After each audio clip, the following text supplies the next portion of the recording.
ইদানিং বাজারে সর্বাধিক চর্চিত বিষয় হলো এসআইআর বা স্পেশাল ইন্টেনসিভ রিভিশন, অর্থাৎ বিশেষ সংশোধনী প্রক্রিয়া একটা, যা নির্বাচনের ক্ষেত্রে ব্যবহৃত হয়। আমরা জানবো আজকে যে কিভাবে একটা এসআইআর এর ফর্ম ফিল আপ করতে হয়।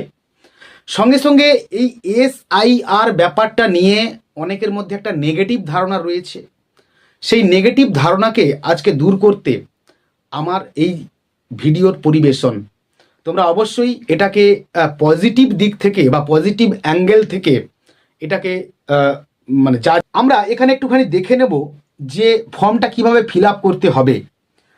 যদি মেল ভোটার হন কিংবা পুরুষ ভোটার হন, যাদের নাম 2002-এর ভোটার লিস্টে ছিল, তারা কিভাবে ফর্ম ফিল আপ করবেন আমি পরিষ্কার করে বলি, কোনাকুনি অর্থাৎ অ্যাক্রস।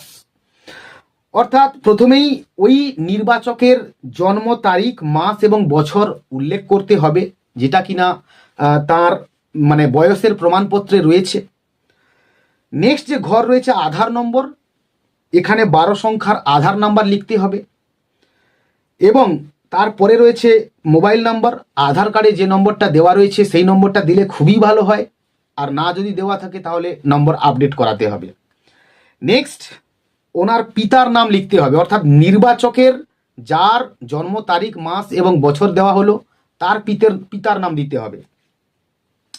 অর্থাৎ আবার কেউ কেউ অভিভাবকের নামও লিখতে পারেন, অবলিক দিয়ে দেওয়া রয়েছে। নেক্সট আমরা চলে আসব ওই পিতার কিংবা ওই অভিভাবকের epic number voter ID number দিতে হবে যদি উনি বেঁচে থাকেন,